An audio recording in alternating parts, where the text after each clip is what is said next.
Amis téléspectateurs, bonjour, bienvenue dans l'émission Voici les signes, voici les miracles, une émission que vous propose l'association Impact. Notre invité Jacques Carouel, bonjour Jacques. Bonjour Jean-Charles. Jacques Carouel qui est donc missionnaire et qui s'occupe de Juifs pour Jésus avec son épouse Marité. Oui, c'est cela. Oui. Et avec vous Jacques, on va parler de Paul. Donc Paul qui est dans le Nouveau Testament, mais Paul s'intéresse particulièrement aux Juifs, étant juif lui-même d'ailleurs. Tout à fait. Puisqu'il dit qu'il faut d'abord annoncer l'évangile premièrement aux Juifs. Alors pourquoi? C'est ça. Voilà. Pourquoi? Alors merci d'abord de poser cette question, Jean-Charles, parce que c'est vrai que c'est peut-être une question sur laquelle le peuple chrétien, le peuple de Dieu, ne s'est pas vraiment arrêté aujourd'hui. Alors on cite ce verset peut-être, hein, « Je n'ai point honte de l'évangile, dit Paul, c'est une puissance de Dieu pour le salut de quiconque croit », mais il ajoute « du juif premièrement », puis du grec. Et alors on va retrouver cette même pensée, je voudrais citer deux autres passages. Lorsque Pierre, par exemple, après qu'il a guéri le boiteux, vous savez, à la porte du temple, en Acte 3, verset 26, quand il lui dit « je n'ai rien à te donner, mais ce que j'ai... Voilà, je te le donne ». Et là il dit ceci, « c'est à vous, Israélites ». Donc premièrement, on retrouve la même pensée, que Dieu, après avoir suscité son serviteur, l'a envoyé pour vous bénir en détournant chacun de vous de ses iniquités. C'est à vous, premièrement. Et puis on pourrait citer un troisième passage, Romains 2,9, où Paul, là à nouveau, dit « Tribulation et angoisse pour toute âme humaine qui pratique le mal, pour le juif, premièrement, puis pour le grec, mais gloire, honneur et paix pour quiconque pratique le bien, pour le juif, premièrement, puis pour le grec. » Alors souvent... il y a plusieurs pensées. Il y a des chrétiens, par exemple, qui disent « bah oui, c'est normal, Paul était juif, vous venez de le rappeler, pardon. » Et il dit lui-même « le vœu de mon cœur et ma prière à Dieu, c'est qu'il soit sauvé. » Il dit aussi, par exemple « j'ai dans le cœur une grande tristesse et un chagrin continuel. » Et il va même jusqu'à dire « je souhaiterais être moi-même anathème, c'est-à-dire séparé de Christ, pour mes frères, mes parents selon la chair. » Alors, est-ce qu'on va en conclure que Paul était sentimentaliste? Je ne sais pas si on dit ça, sentimental. Oui, sentimental. Il est évident que non. Paul, je crois que tous les chrétiens reconnaissent qu'il était inspiré par le Saint-Esprit. Hein, toute écriture est inspirée de Dieu. Voilà, donc nous croyons qu'il est conduit par l'Esprit. Et le paradoxe, il faut quand même le souligner, c'est que Paul n'était pas appelé en tant qu'apôtre vers les Juifs, mais vers les païens. C'est Pierre qui était l'apôtre des circoncis, voyez. Alors, pour quelle raison est-ce que Paul, par exemple, quand il allait dans une ville pour annoncer l'évangile aux païens, on pourrait citer Corinthe, Colosse, Thessalonique, la première chose qu'il faisait, il entrait dans la synagogue. Et on peut le voir dans les Écritures, voyez, il avait l'habitude de commencer toujours par annoncer l'évangile aux Juifs. Pourquoi? Je pose une autre question, mais je vais répondre après à votre question. Pourquoi est-ce que Hudson Taylor, alors qui n'a pas entendu parler d'Hudson Taylor, grand missionnaire envoyé parmi les Chinois, pourquoi avait-il coutume d'envoyer au début de chaque année, ça c'est l'histoire de sa vie qui le dit, il envoyait un don à une petite mission juive et il marquait sur, je ne sais pas si c'était l'enveloppe, enfin, il mettait pour le juif, premièrement. Voyez? Donc il y a certainement quelque chose à découvrir. Alors c'est intéressant de se demander quel est le mot grec, puisque l'épître aux Romains a été écrit en grec, hein, si je ne me trompe. Quel est le mot qui a été traduit par premièrement? Et moi je ne suis pas un grand érudit, mais j'ai seulement appris que c'était le mot protos qui a donné le proton. En physique, voilà, on parle des protons. Et le mot proton veut dire réellement, en grec, qui vient d'abord, en priorité. Donc ce que dit Paul, et vous allez voir, on le retrouve dans d'autres passages, il dit l'évangile, c'est en priorité, c'est avant tout, c'est d'abord, avant tout, en priorité pour les Juifs. Alors, on va retrouver, par exemple, je vous donne le même mot. Oui, pardon. Ce qui veut peut-être aussi dire, c'est ce qu'on avait dit lors d'une précédente émission, de la priorité des Juifs. c'est-à-dire de leur responsabilité, qui sont les premiers, qui sont l'élu, le peuple élu, le choisi. Absolument. C'est déjà une partie de la réponse, d'ailleurs, que de dire ça. Mais c'est intéressant parce que d'abord, il faut dire qu'on va retrouver ce mot dans d'autres passages qui vont approuver ça. Par exemple, lorsque Jésus enseigne dans Matthieu 6, 33, « Cherchez premièrement le royaume de Dieu et sa justice, et toutes ces choses vous seront données », c'est le mot proton. Lorsqu'il dit, vous savez, un homme parmi les disciples dit à Jésus, « Seigneur, permets-moi d'aller d'abord enterrer mon Père, et après je te suivrai », c'est le même mot. Donc vous voyez, c'est vraiment une question de priorité. Alors là, je vais vous dire quelque chose, moi qui m'a parlé. On va prendre les protons. Moi, je ne suis pas professeur de physique, et certainement, parmi ceux qui nous écoutent, il y en a qui pourraient nous donner des leçons, mais je sais simplement ceci, c'est que dans chaque matière, il y a du proton. Il y a un noyau qui est constitué de protons et de neutrons. Or, on définit chaque atome de matière par le nombre de protons qui constituent cette matière. Par exemple, je vous donne un... je l'ai appris. Vous prenez l'or. Oui. L'or. L'or est le numéro atomique, donc ça veut dire par numéro atomique ou le nombre atomique, c'est-à-dire le nombre de protons qui constituent le noyau de l'or. C'est 79. Alors on indique le chiffre 79. Ok, vous allez me dire, ça nous fait une belle jambe. Avec ça, voilà. Mais ce qui est intéressant, c'est que si je change d'un point seulement, au lieu d'en mettre 79, je vais dire, tiens, on va en mettre 78. On n'est pas à un près, hein. Voilà. À ce moment-là, vous savez ce qui se passe? Si j'ai 78 protons, je change la matière. C'est-à-dire, ce n'est plus de l'or que j'ai, c'est du platine. Et si je rajoute un proton, je dis, tiens, au lieu de 79, on va en mettre 80, ce n'est plus de l'or, c'est du mercure. Autrement dit, en variant juste un peu la composition du noyau de la matière, je change la matière. Et nous croyons que si on oublie que l'Évangile est d'abord, en priorité, pour le peuple juif, eh bien, on change quelque part ce qui est sur le cœur de notre Dieu. Dieu veut que tous les hommes soient sauvés, bien sûr. Il veut que, je disais dans une autre émission, que ce soit le Chinois, le Javanais, le Turc...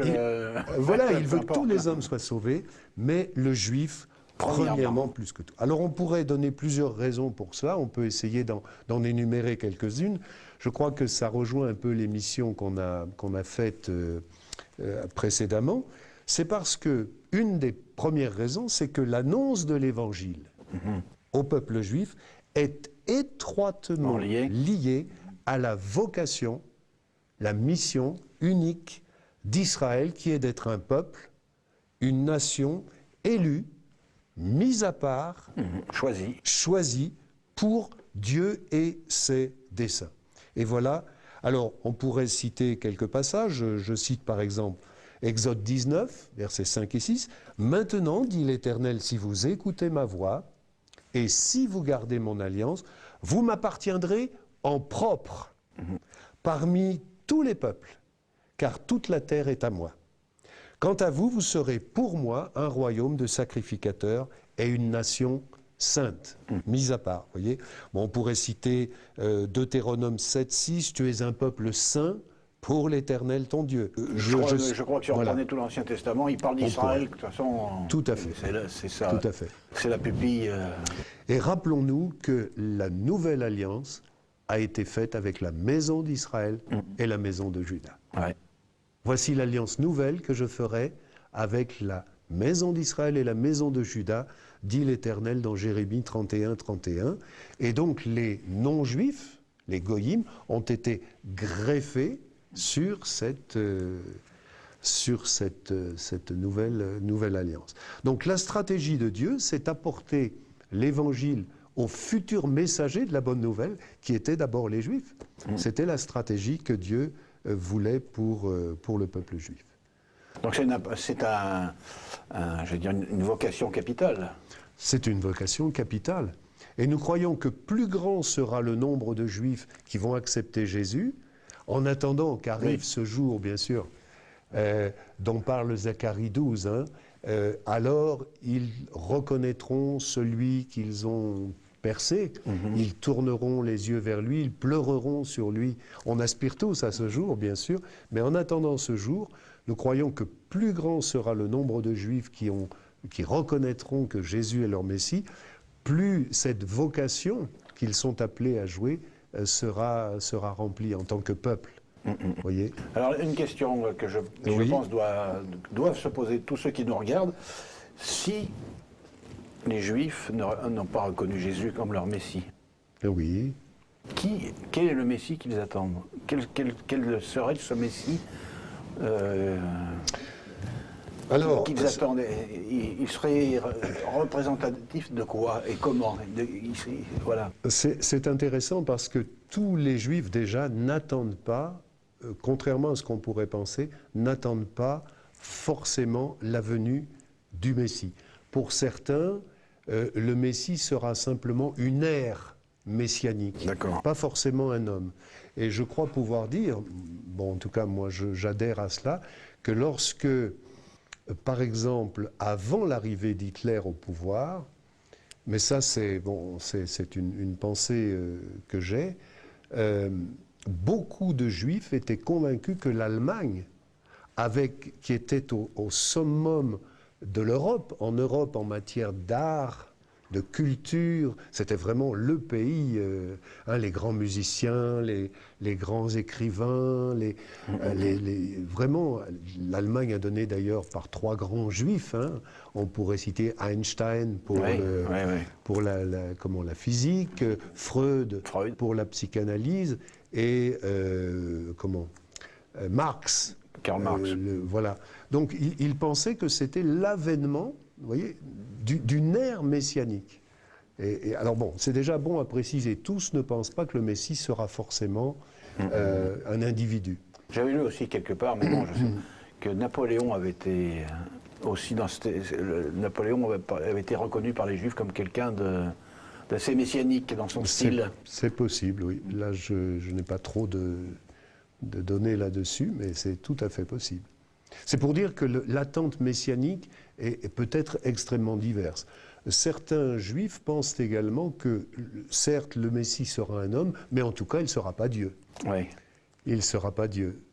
D'autres, en tout cas, attendaient, au moment où Jésus est venu, vous savez qu'ils attendaient un Messie, fils de David, qui viendrait établir son royaume et donc régner réellement sur la terre, et ce qui voulait dire chasser les ennemis et établir son règne sur la terre. Mais il est dit plusieurs fois dans le Nouveau Testament, fils de David, quand on parle de Jésus. Tout à fait, tout à fait. Mais ils n'ont pas reconnu à ce moment-là qu'avant de venir en tant que Messie roi, donc fils de David, comme roi qui va établir son règne, il fallait d'abord qu'il vienne en tant que Messie souffrant, bien qu'il y ait certains passages dans le Talmud qui parlent de 2 Messies, d'un Messie Ben Yosef, qui est le fils de Joseph, qui serait le Messie souffrant, et le Messie Ben David, qui est le Messie fils de David, Messie régnant, vous voyez. Alors voilà, c'est un peu la confusion. C'est pas uniforme, voilà. Je voudrais qu'on revienne sur quand même sur Paul et d'ailleurs sur toute l'action des disciples, que ce soit Pierre, Paul ou les autres, de toute leur implication en priorité vers le peuple juif. Vers le peuple juif, c'est ça, tout à fait. Alors également, un élément important, c'est que le nom même du seul véritable Dieu est étroitement attaché à celui d'Israël. Ton nom ne sera plus Yaakov, mais tu seras appelé Israël, c'est-à-dire lutteur avec Dieu, ou bien prince de Dieu, parce que tu as lutté avec Dieu et avec des hommes et que tu as été vainqueur. Donc Dieu a attaché son nom à celui de ce pays, de cette terre qui s'appelle Israël, et c'est étroitement, d'ailleurs, il le dira plusieurs fois, par exemple en Ézéchiel 36, il va dire « C'est à cause de mon saint nom que vous avez profané parmi les nations ». Ce n'est pas à cause de vous que je fais ces choses, dit l'Éternel, mais c'est à cause de mon saint nom. C'est extrêmement important de voir que le nom de l'Éternel, le nom de Hachem, les Juifs en général disent Hachem, hein, le nom est étroitement attaché à Israël, qui porte même Israël, hein, le peuple de Dieu. Donc ça, je crois que c'est vraiment une chose importante. Un autre élément important, c'est de réaliser que Jésus lui-même était juif. Bah oui. Et que son cœur était profondément ému de compassion. Mais est-ce que cela a changé ? Vous voyez, c'est-à-dire que nous le voyons que Jésus était profondément ému. Bon, alors je citais, je crois, hors de cet il a pleuré sur Jérusalem. C'est peut-être bon de le redire ici. Ouais. Jérusalem, Jérusalem, qui tue les prophètes et qui lapide ceux qui te sont envoyés. Combien de fois ai-je voulu rassembler tes enfants comme une poule rassemble ses poussins sous ses ailes, et vous ne l'avez pas voulu. Et puis alors ce passage-là qui me transperce le cœur, et je voudrais que tous les Juifs du monde entendent ça, Luc 19, 41-44. Comme il approchait de la ville, Jésus, en la voyant, pleura sur elle et dit, « Si tu connaissais toi aussi, en ce jour, ce qui te donnerait la paix. » Tous les Juifs attendent la paix. Ah oui. Mais ce n'est pas... Seconde, à chaque seconde, on espère que la paix... Voilà. Et il dira un petit peu plus, hélas, il viendra un temps où ils t'écraseront, toi et tes enfants, au milieu de toi, parce que tu n'as pas connu le temps où tu as été visité. Un autre point, enfin je ne sais pas si je vous laisse peut-être pas trop le temps de... C'est que la venue du Messie était véritablement l'accomplissement de nombreuses promesses prophétiques faites au cours des siècles pour Israël. Tout à fait. Et pour les nations. Voyez. Alors, il serait trop long de les citer toutes, mais je pense que on pourrait en citer quelques-unes. Par exemple, Deutéronome 18, versets 15 à 18, dès le départ, où Moïse dit « Le Seigneur, votre Dieu, vous suscitera un prophète d'entre vos frères, un prophète comme moi. Vous l'écouterez dans tout ce qu'il vous dira. » Voilà. Et d'ailleurs, on voit dans les pages de l'Évangile qu'à un moment donné, je ne sais plus qui interroge Jésus et qui lui dit « Mais es-tu le prophète ? Es-tu élu ? Es-tu celui que tu dois venir ?» Donc ils attendaient le prophète dont Moïse avait parlé. Ça veut dire, Jacques, que les Juifs ont un regard voilé. Est-ce que Dieu leur a peut-être voilé la face pour... Parce que si comme vous le dites, Jésus est cité presque, j'allais dire, dans tous les versets dans l'Ancien Testament, passages, oui. On le voit partout, Jésus, dans l'Ancien Testament aussi. Il est suscité. On le voit très très souvent. Donc il y a quelque chose, il y a un plan aussi derrière peut-être tout ça. Alors c'est vrai que la parole de Dieu nous dit, par exemple dans l'Épître aux Romains, que Dieu a aveuglé leurs yeux pour un temps. Une partie d'Israël est tombée dans l'endurcissement jusqu'à ce que la totalité des païens soit entrée, et alors et ainsi, selon les traductions, tout Israël sera sauvé. Donc c'est vrai que dans son plan, Dieu a permis qu'une partie de son peuple soit aveugle. Et comme je crois on en parlait à un moment donné, imaginons que Jésus ait été reconnu et acclamé comme le Messie lors de sa première venue, il n'y aurait jamais eu la croix. Et s'il n'y avait jamais eu la croix, je serais toujours dans mes péchés et nous serions dans nos péchés. Tous autant que nous sommes. Donc c'est un peu là où l'intelligence humaine doit aussi reconnaître ses limites. Dieu étant Dieu, et comme il est en dehors du temps et de l'espace, moi je ne suis pas un théologien, Jean-Charles, mais il y a des choses qu'on ne peut pas comprendre. Il est à la fois souverain, parce qu'il sait d'avance ce qui va se passer, mais en même temps, ça n'élimine pas entièrement la responsabilité des hommes. Donc il orchestre les circonstances en fonction des plans. Mais il est clair qu'il a endurci pour un temps. Mais nous sommes, je crois, dans ce temps où de plus en plus, le voile est en train de tomber.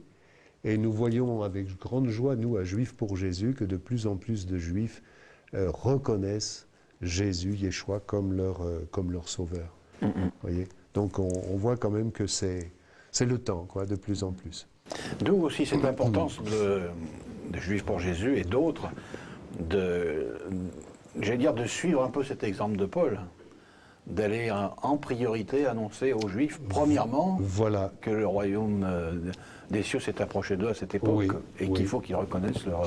Alors, je crois, Jean-Charles, que vraiment c'est une chose qui nous paraît importante. Vous voyez, pour beaucoup de chrétiens, le premièrement avait une dimension historique. C'est-à-dire, ils disent, bah oui, l'évangile, ça a d'abord été pour les Juifs, puisque Jésus a dit, vous serez mes témoins à Jérusalem, en Judée. Donc, chronologiquement, c'était en premier pour les Juifs, mais maintenant, c'est pour les nations.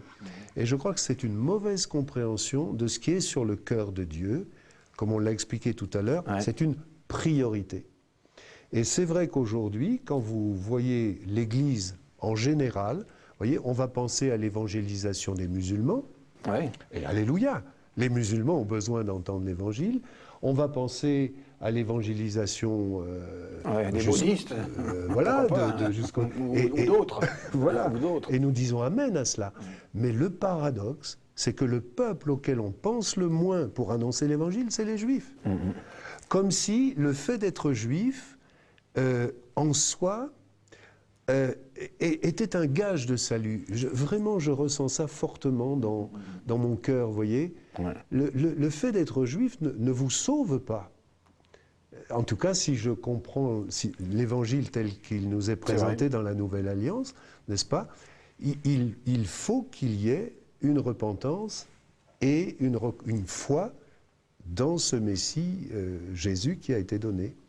Voyez, c'est la raison pour laquelle nous croyons que vraiment c'est important. Et je pense que l'Église qui a saisi cela, qui comprend que c'est une priorité sur le cœur de Dieu, qui va commencer à prier pour le salut des Juifs, qui va commencer à aider les missions qui ont cette vocation, donc l'aider dans la prière, l'aider de multiples façons, bien sûr. Je crois que l'Église qui va saisir cela voit une bénédiction particulière. Je bénirai ceux qui te béniront. Mais n'est-ce pas un moyen de bénir Israël que d'annoncer l'Évangile, vous voyez? C'est peut-être la plus grande des bénédictions, en fait. Nous avons cette pensée que... Vous savez,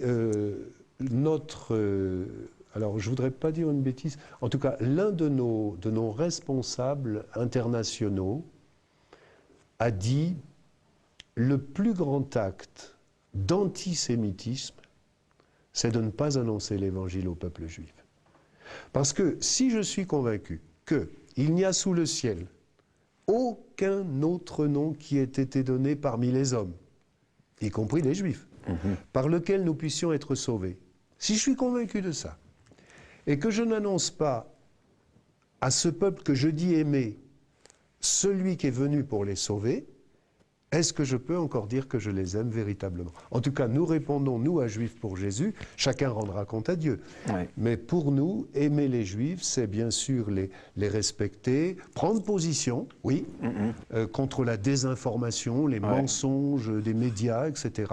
Dire Israël, tu n'es pas seul, on est avec toi, nous t'aimons. Oui, amen, amen, amen. Tout cela, mais c'est aussi lui dire Israël, reviens à celui qui t'aime et qui te cherche depuis si longtemps. Et j'ai tendu mes mains tout le jour vers un peuple rebelle et contredisant qui marche au gré de ses pensées. C'est écrit dans l'Épître aux Romains, je crois. C'est Paul qui cite ce passage, vous voyez. Alors voilà un peu ce que nous croyons. Ce qu'on pourrait dire encore, c'est que le salut final d'Israël, donc cette fois-ci en tant que peuple, quand ils vont le reconnaître, et le retour de Jésus sur la terre sont étroitement liés. Alors nous prions « Amen, viens Seigneur Jésus », je crois que c'est, si je ne me trompe... C'est les derniers mots. C'est le dernier verset, « Amen, viens Seigneur Jésus », mais il nous faut réaliser justement que ce retour de Jésus est étroitement lié à cette reconnaissance que les Juifs vont avoir, puisque Jésus va revenir, pourquoi? Pour établir son règne, à partir, nous le croyons, comme dit l'Écriture, de Jérusalem. Ses pieds se poseront en ce jour sur le mont des Oliviers. Il le dit bien, votre maison vous sera laissée déserte. il dit ça à Israël, car je vous le dis, vous ne me verrez plus désormais jusqu'à ce que vous disiez, béni soit celui qui vient au nom du Seigneur. Voilà, donc pour nous c'est extrêmement important parce que c'est lié et le Seigneur, on voit vraiment qu'il y a un lien très étroit entre Israël et Jésus. Par exemple, je prends Ésaïe 49, 6, au départ, il est parlé d'Israël mon serviteur. Ouais. Donc le serviteur, c'est Israël. Et dans le même passage, il est dit, c'est peu que tu sois mon serviteur pour relever les tribus de Jacob et pour ramener les restes d'Israël, je t'établis pour être la lumière des nations. Et là, c'est Jésus. Ben oui. Hein, puisque c'est clairement Jésus. Vous voyez, le lien étroit, on passe d'Israël à Jésus, c'est vraiment extrêmement lié, quoi. Donc on pourrait citer encore de passages. J'aimerais donner un autre point, je ne sais pas si... Il nous reste 1 minute. 1 minute. Il faut aller vite. Il faut aller très vite. Jacques. Bon, peut-être un... Bon, ben non, alors on peut s'arrêter là. Moi, je crois, en conclusion, que plus je comprends l'amour qui est dans le cœur de notre Dieu pour Israël, son peuple, plus je comprends, bien sûr, qu'il veut que tous les hommes soient sauvés, à commencer, en priorité, par son propre peuple, parce que c'est l'honneur même de son nom qui est en jeu. Alors, plus je comprends cela, eh bien, plus je vais intercéder et agir pour le salut du peuple juif. Eh bien, merci Jacques. Nous avons passé 28 minutes de très bonne qualité en ta compagnie, en votre compagnie. Merci. Et on se retrouvera lors d'une prochaine émission pour un autre sujet, toujours consacré aux Juifs pour Jésus. Merci. Et vous verrez qu'Israël est toujours présent dans les cœurs de chacun et qu'on tient beaucoup à défendre ce peuple et à lui apporter Amen. la bonne nouvelle. Merci à vous tous de nous avoir suivis et on se retrouve très prochainement. Vous pouvez consulter notre blog, notre site web et aussi nous écrire ou nous téléphoner. Nous nous ferons un plaisir de vous répondre. À très bientôt. Au revoir.